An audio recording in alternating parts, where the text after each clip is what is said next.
This army is for the Republic. What's going on, guys? Clone Force 23 here, bringing you guys round 4 of the locals at Dreamers Vault Games in Roseville, Minnesota. This time I got my boy Alex here co-commentating. Say hello to the people. What's going on? I am here because there's more unfortunate friendly fire. He is here because he is also in the video. Yes. Sorry, our round 4 was against each other, so we're both sitting 2-1 at this point. For anyone in our local scene that knows us as well, me and Alex happen to just have the sweatiest matches of all time Every at single a local friendly tournament.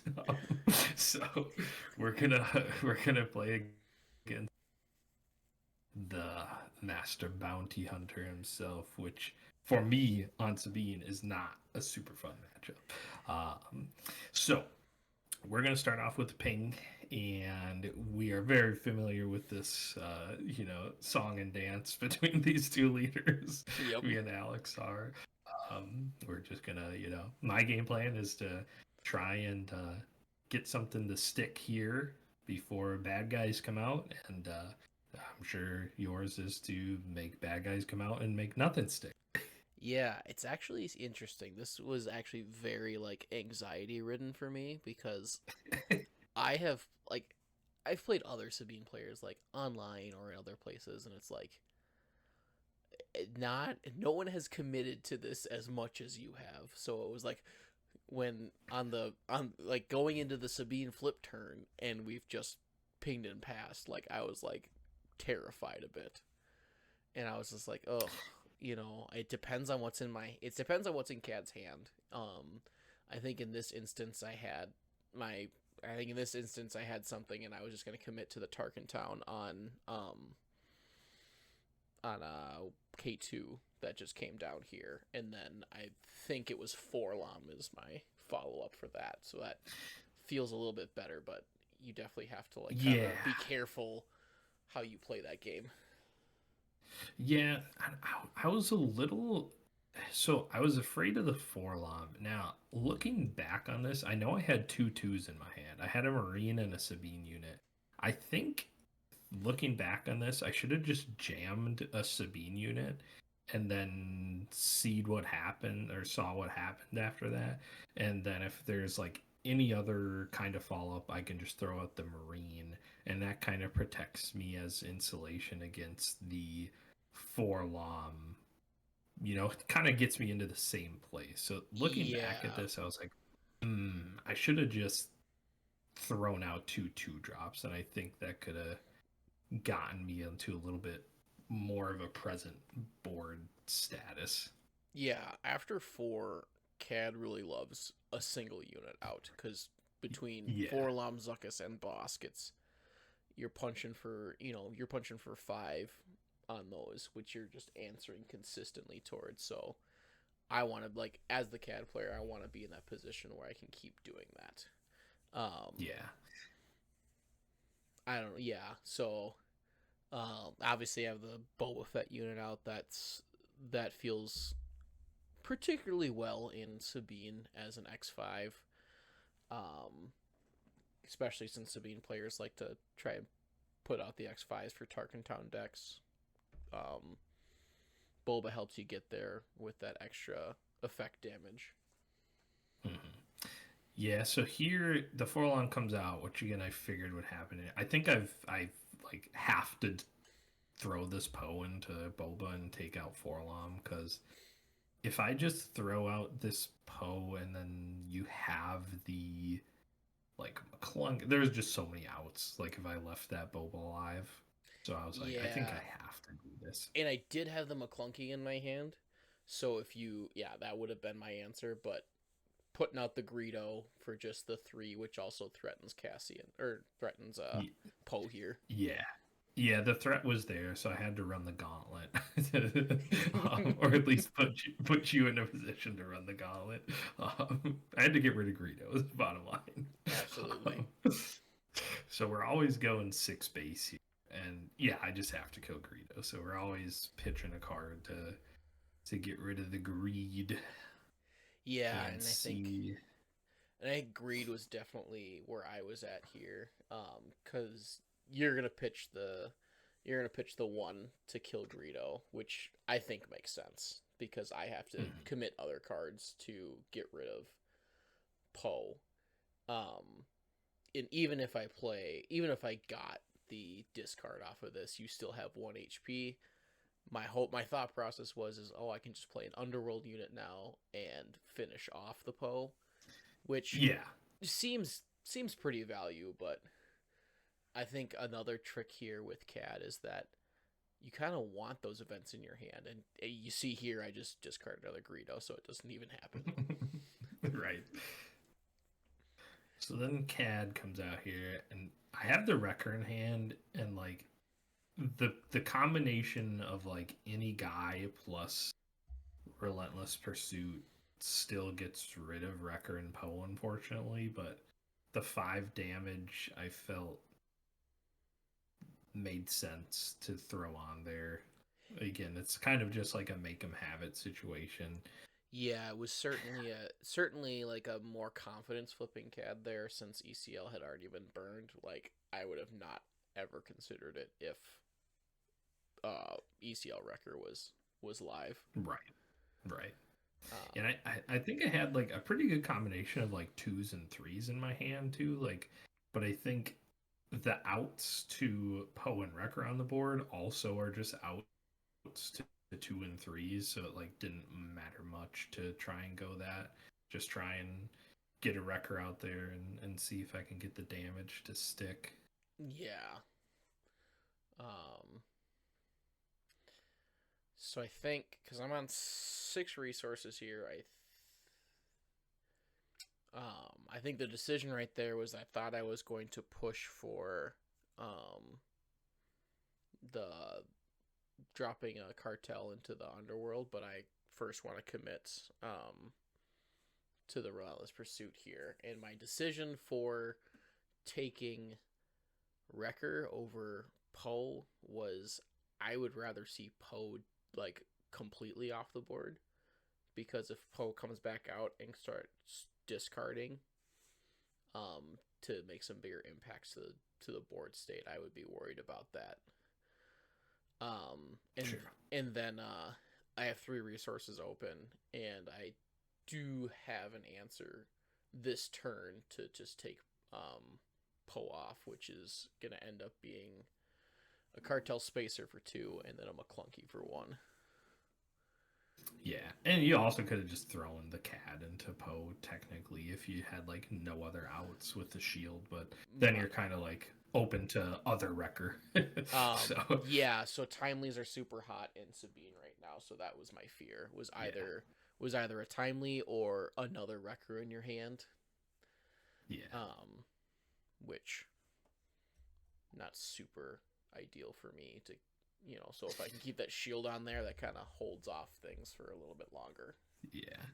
So I think here is where I kind of got a little like, oh, so I hit this 4 cause and you're at 16 and I flip 3 plus timely, I think. Mm-hmm. And I end up keeping this timely, so it puts you to 19.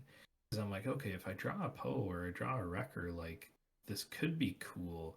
And I think that was a little bit of a throw because with like 7 resources up and you're gonna play some stuff this turn, I think I mean, I'm only at 8 on base. I think I should have just through that Oh, timely and try and dig for another 4 cause. And actually, if I remember correctly, I draw timely plus something else, and then the third card on the top of my deck was 4 cause.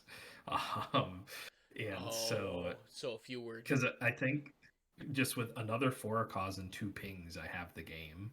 Um, yeah, commit to so the I was like, strategy. hmm, Yeah, yeah, that makes sense. And that was exactly what I was thinking when the first 4 cause came down. I was like, all right, it's time to push damage. So that's where the blaster yeah, comes out. I think, yeah, the waylay to just mitigate damage because I'm worried about I'm just worried about the pings and the another 4 cause coming. Yeah. Yeah, and that makes sense. I think the waylay's fine there. Like, Mm-hmm. simplify the board state.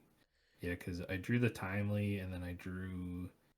I don't know what I drew. It wasn't anything good. I think I just have like a bunch of twos in my hand right now. I know I've got like a Sol. I got the timely. There's always like a K2 that could have happened, which isn't bad. I mean, it's still just dies to the CAD, but that's still 3 to base represented. Yeah, I mean it's essentially the So same. It's the same thing. It's the same strategies that you're just trying to burn, which I think is the right yeah, call. it's also just I should have kind of just think like, does ECL or does Timely and Poe even get me anywhere here? Because I gotta burn one to get rid of the shield and then burn one. I mean, I guess it would make sense if I get a Poe off the Timely, but Mm-hmm. so I'm just trying to get something to stick here. Um, yeah, there's none of my timely targets were getting rid of CAD. It was just a bunch of twos Yeah, I because he think. had 3, unfortunately. If he had 1 more damage on him, actually that Sabine unit could have done it. But Yeah, that would have been crazy. Yeah, I think I was just worried about what your other 2 open resources were here. Yeah, and seeing that because that's, I mean, I think the 2 things that you want to think about after that is, I'm worried about how wide you're going after. Um, yeah, but it looks like I've got the CAD unit here, which is, I think, where I was doing the math with Greedo. yeah. So yeah, my next draw here is 4 cause I believe in. So if I would have got rid of that timely, I would have ripped this 4 cause this last turn, Mm-hmm. which would have put you to like 23, and then 2 pings does it. So I think like the timing of it worked out Sure. just enough. Yeah, I think if you were there, that would make sense. Yeah, I don't know where that. Yeah. Oh, I forgot to look where that dice came from. Oh shoot, yeah, we should have looked. Came out of there. Yeah, and this was a 4 too. So I'm like, I think I thought about it here. I'm like, I should have just got rid of this timely. Like the double 4 cosplay, I think was really the only out in that game. Yeah. But yeah, I mean, that was the right. But I think you were going for the right thing. But I think if yeah, the 2 things that you were saying kind of make sense. But yeah, for me, it's just pretty linear against Sabine. Just like I want to respond to as many things as I can. I know that game I drew extremely favorably. I started with a turn 1. I started with Boba. I think I had a 4 Lam in my hand too, and I believe a McClunky was my 4th card. And then the 2 other cards I drew in my 6 opening hand was the 2 Devastators that I made, and those were the most obvious resourcing decisions at the beginning. So it was, Sure. really just made by a deck efficient, knowing that those 2 cards weren't there because for my side in this one, it's a 2-for-2 swap. I'm taking out the 2 Devastators and I'm putting in 2 Daring Raids. Sure. Yeah, so I'm just bringing in the heroic sacks for extra pumps, and then the Sundaris, which are in my side deck now. So the fighters are in my main. They're just the swap for the 3s. I think I boarded out obviously the 2 fighters for freedom, and then I think I took out like a bunch, like a wing leader, a Chewie, and a General's Blade or something like that. Sure. Putting the upgrades on like the 3 drops isn't great because if they do get Relentless Pursuited, it's like a super L. And in like the perfect CAD matchup, there honestly really isn't even a time to soup up a 3 drop and like try and race. So I was like, Yeah. yeah, I just don't think the upgrades are like super beneficial to have. Plus, I know you obviously I know that you have the bamboozles in the deck, so Yeah, two bamboozles in the main are too darn good. If I see a space unit early, or if someone's committing to a space unit early, it's gotta get it's gonna be my Tarkentown target. It's McClunky hopefully, but like I can't because souping up a ship early can be super problematic for me if I don't have the right options. yeah, But a lot of Sabine players I'm seeing are opening up, if they are committing to playing something that they may do some passing. What I really like if I get the line with the daring raids is to start with Greedo, play out a Greedo. They think they're safe. They play one of their units, and the Luke pilot and the Phoenix A wings are those 2 health ones that really get punished by that. So I'm seeing a lot of that happen more, especially with Luke on the ground because they want to set up Masterpiece. sure. So I give you the initiative here, but it's just inevitably gonna end The up same back game. in my hand. I don't think this even matters at all. Who has it? We could just say what's happening. I'm pretty sure I have Cass in my hand right now, so I'm like, okay, I have an X5. I think I actually resourced my only 2-drop. Like I have like Masterpiece, For Cause, Fleet, Cass, or something like that. Yeah. I was like, he's gonna I'm like, if he bazines me, I'll be super punished. Like, Yeah, and I think the hand I mulligan did have a Bazine, but it didn't have the boba, and I think I kind of was pushing harder for that one because I've just seen success being able to start the game with that, especially in our testing, yeah, because it seems like the strategy there. But yeah, I think I see a Mist Hunter, a McClunky, Forlom. I feel pretty confident about those. I don't know what my turn 1 play was here. yeah, yeah. So I'm like, what are you gonna play something with your initiative? Run it back. So we get, yeah, so we get the ping pass action. Mm-hmm. So I claim it up, and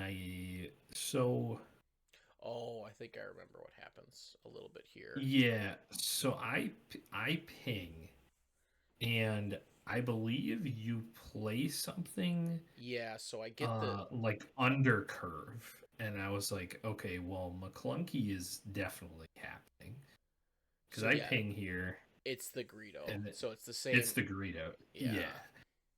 And I was like, if I throw Cass out, it's just gonna get McClunky here. So I was like, I have no like, I don't want to risk the Cass because that could just be my next play. So I think I just sacrifice the Luke pilot here. Which either forces you to play another 2-drop to get rid of him with Target Town, or you got to do the clunky stuff. Yeah, so I'm remembering my hand here now is that I felt okay doing this because the 2 other cards that I was holding at this time were a Forlom and a Bosk. So my thought process here was I want the board clear because I'm thinking that you're going to want to play something before the Sabine flip. I want to throw Forlom into it, making the confidence to bring Sabine out where I'm going to respond with Boss the next turn. Yeah. So I think that's how this plays out. But I think that's where it kind of felt like overextending doing Greedo McClunky Greedo for on the 3 resource, but it also didn't feel awful to keep the board clear. No, yeah, because it put me in a different form of like control. So yeah, Forlom's gonna come in here now. Flipping Sabine here, I felt like I just needed to get damage going. My other thought was I have the Poe ECL in hand, and I could just do that and get rid of both the units again. But this is a situation where the Tarkentown wasn't used. So yeah, it was all a combination of like the same thing would happen. Because now like Boss is gonna go into Sabine and kill it. But if I claimed an ECL Poe into Forlom, pitched one to kill Greedo, Tarkentown the Poe, Sabine flip, and then Bosk also still goes into Sabine. So it's like the lines all led to the same outcome. Yeah, what you rarely see it, but the fact that Tarkentown has survived, like the not using Tarkentown this far into a Sabine game is extremely rare, but I love to see it because like exactly that line that you're talking about is like with Poe coming down, it's like okay, like you will definitely kill 2 of my units, but I will be able to Tarkentown and save the third. And yeah, and I'm just sitting here at this point. I'm like, I've lost the game. Like, there's no coming back from this. I'm like, I throw out a Poe, it's just gonna get Greedo Tarkentown, which I probably just should have done to force that interaction, because then you're minus the Greedo. But I'm like trying to jam some damage in here. We hit the 4 cost for 3. Yeah, I see the timely wrecker here, and that's where I'm like, okay, I've gotta push here, however I can to try and. I think I did this sequencing wrong.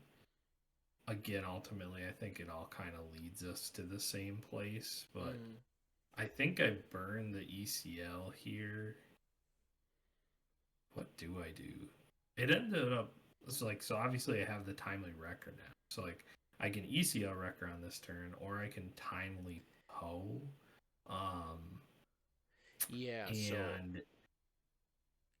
But doing this wrecker puts me down a resource, which means. Yeah, so my decision to claim there after the 4 cause was seeing the timely wrecker off of your 4 cause and holding it. I was like, all right, I want to get damage in, so I go in with Bosk. Yeah. Because my hope is that you're gonna timely wrecker into the Greedo and Forlom for me to save my Bosk, which could have because I've got a couple of events in my hand that can deal some extra damage and deal with the Phoenix A-Wing in the space arena, which could help me kind of clear the board. Yeah, and I was contemplating swinging with this Phoenix A-Wing first, but at 14, I was like, I don't really think I have the option to let another hit go through. So we're going to do this. We're going to blow up Forlom and then hit for 6 overwhelming to Greedo. Like, there's no real reason not to do that. But again, with the Tarkentown still up, it's just kind of null and void at this point. No, I can't remember if I try to do it again with Greedo. I don't think you do at this. I think you're like, you don't need to. Yeah. Like, why waste a card? Yeah, I think I think after the last game, I think I realized that I'll just trust the cards that are in my hand.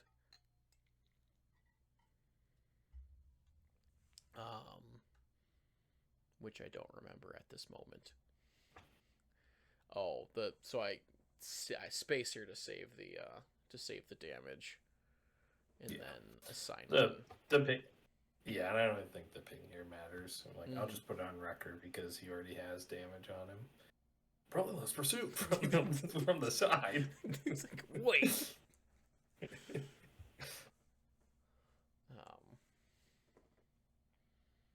Looking back on it, I mean, this game's over. Spoiler alert.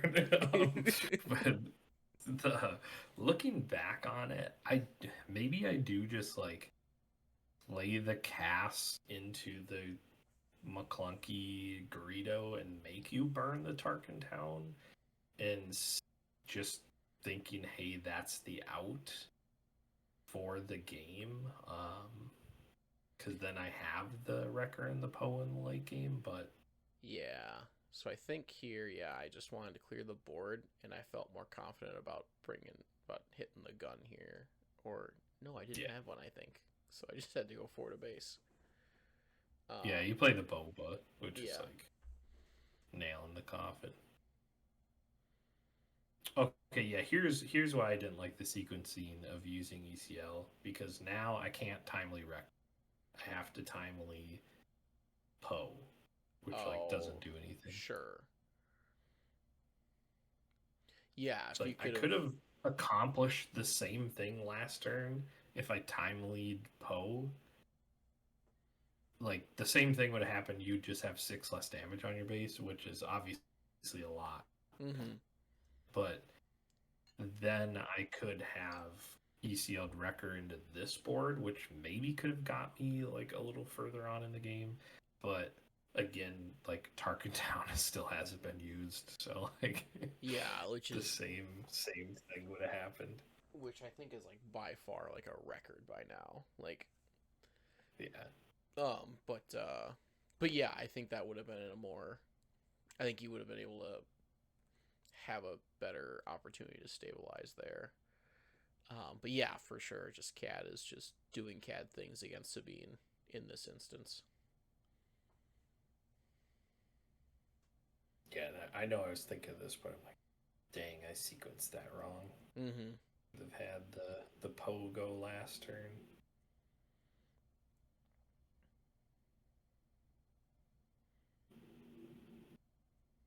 Yeah, and ultimately this there's no coming back from this, especially keen on base, lethal on board.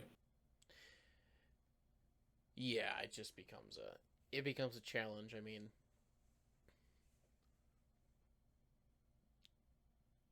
this Yeah, I is don't the even know if I play anything. I'm pretty sure I just scoop it up after this point. But yeah, because I have this, but all I can do is Poe, which does nothing. I can't even kill 2 units. You just go into one guy, and like any oh 2 yeah. of those units is lethal. Mm-hmm. Yeah, that becomes a challenge. But yeah, sequencing makes sense.